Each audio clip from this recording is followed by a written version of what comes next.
Fanning. Weekends on 2FM. Paul, how you doing? Are you all right? Grand, thanks, Dave. Come on here, I'll just turn you up there and make it a little bit louder. So, you're going to talk about movies. Paul Whittington from the Indo. What's going on big screen-wise, Paul? Dave, do you remember Martha, Marcy, May, Marlene? I do. That film? Yeah. Yeah. Very good film. Yeah, it was. Cult. It was Yeah. about a cult. God, who was your man? I suddenly forgot his name. He's a good actor that you don't see too often. Anyway, can't John remember. Hawke Yes, was that's the him. cult Yeah. leader, and it was a kind of breakout performance from Elizabeth Olsen, actually. But, that's 10 years ago, would you believe? And Sean Durkin was just 28 when he made it. And this is, he's now made a follow-up, basically. He's been doing other things. He did that drama Southcliffe for Channel 4, and he does music videos. But this is quite a personal project. He was born in Canada, but he spent about 10 years in England when he was young, and kind of in the 80s, 90s. And this is set in the mid-1980s, and it stars Jude Law, who's excellent in it, as Rory O'Hara. He's a real sad sack of a moron, isn't he? I've seen this one, yeah. Oh, you've seen it? Yeah. Yeah. Well, then indeed you will know that he is, yeah. And yet it's possible to sort of sympathise with him at the end. But he's this Wait a minute, that's the bit where he has to walk home. yeah, God love him, Dave. He has to walk home, yeah. Brilliant, I hadn't thought of that as a reaction to him. He deserves everything he gets because the taxi driver puts him in his place, I'll tell you. Anyway, go on. He does, in a way, yeah. He's this kind of go-ahead trader type, and he's been living in America with his wife, Alice, who's played by Carrie Coon, and their son and her daughter from another relationship.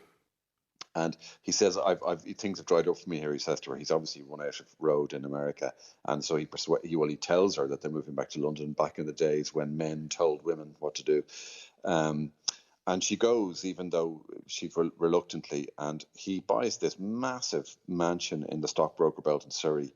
And so she thinks, how are we affording this? But he's hooked up with this guy who used to be a mentor, played by Irish actor Michael Culkin, Arthur Davis, and he reckons the money's going to start flooding in. It's the mid-80s, it's London, it's all going to be good. But he's getting ahead of himself, he's a spoofer. And meanwhile, she and the children become convinced that the house is kind of haunted or something because doors keep opening with their own accord. And I think it was a very clever. What did you think of it? Yeah, I'd be 3 out of 5. You're sounding like 4 out of 5, are you? I am, at least, yeah, because I really liked it. I thought it really worked for me. I liked the fact that it was doing a number of things at once. The haunted house thing is a kind of a misnomer. It's really it comes from them there on their ease rather than anything actually supernatural, I think. But I think it caught this Rory character. He's just about a year too early because all the Reagan, Thatcher deregulation, all the madness that followed, that hasn't happened yet. So he's kind of ahead of his time.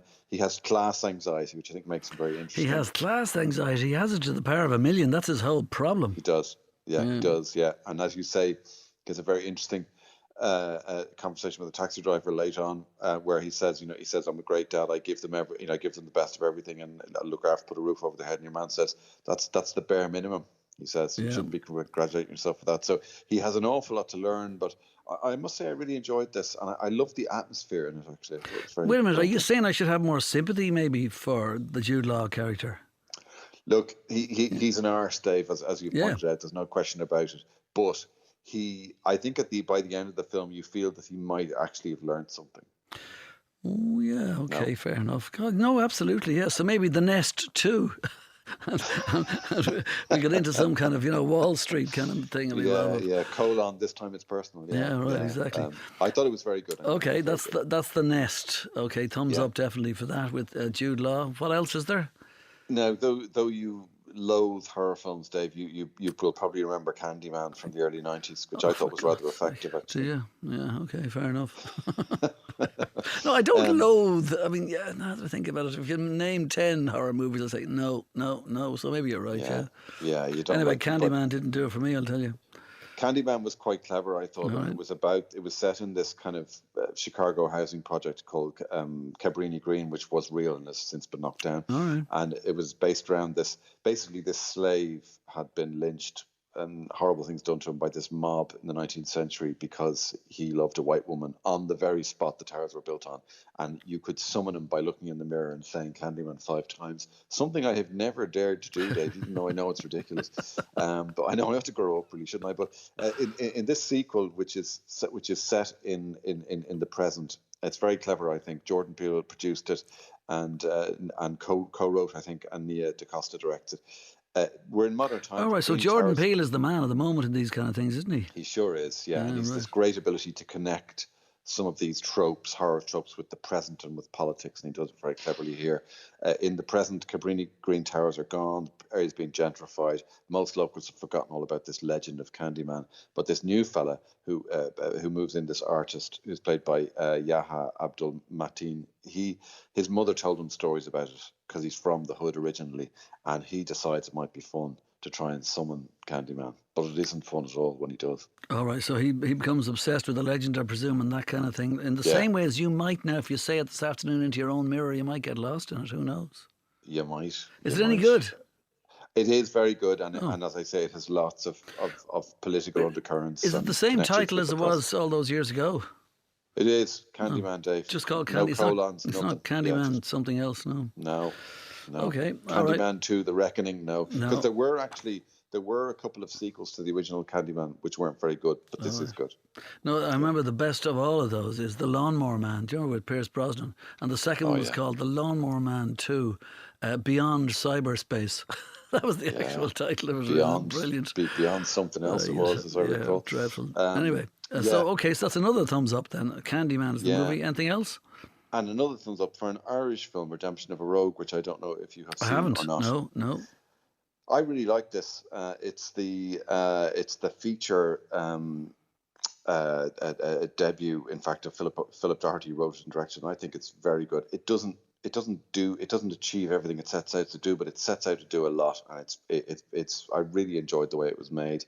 And Aaron Monaghan, he stars, he's Jimmy Cullen in it, and he's this hangdog fella with a broken nose who returns to the sleepy town in County Cavan where he grew up. And he has a doctor's bag, and he's a plan. His plan is to kill himself, and I suppose make a point to the locals by doing so. He goes around the town like a whipped dog or something like that. And part of his problem is that he lost the local GA club a vital match through his shambolic goalkeeping. But there's much more going on here because he hates his dad, who's dying, and then he meets.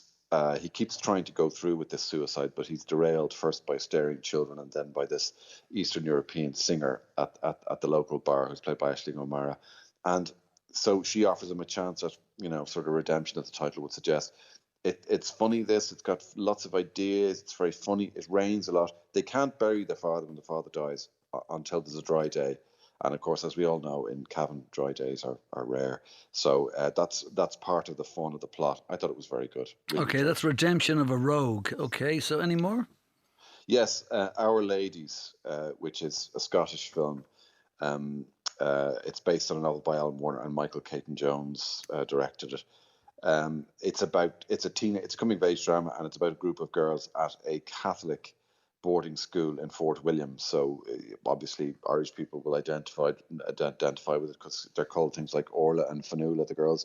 And it's the mid-90s, and they're part of the choir run by this sort of rather fearsome nun, and they're going to Edinburgh for competition, and they think it'll be, a chance to party and go out and get drunk and everything, which of course it is.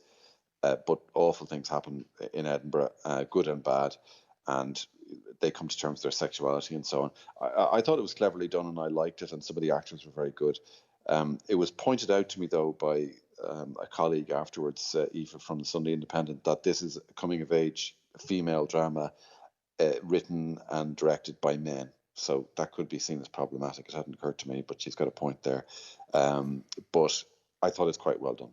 Okay, so that's Our Ladies, which is basically kind of thumbs up, but definite thumbs up. Redemption of a Rogue, Candyman, and The Nest. That's it, isn't it? That's it, isn't it? And a couple of things I don't know if you watched The White Lotus, did you? Actually, funny you should say that. I have. I've watched 4 of the 6, and so don't tell me what happens in the end, whatever you do. Will I tell you what happens in the end? Because the very beginning, there's a coffin being put on a plane, and I don't know who dies, so don't tell me. Armand is my hero, by the way. He's fantastic. He is fantastic. He's so funny in it, but he just spirals out of control. He really does, and his spiral is just deserving of an Emmy. It's bloody great. Yeah. Anyway, I'll watch the next 2 over the next few days, and I'll talk to you about it next week. Paul, good man. Thanks a million. Dave Fanning, weekends on 2FM.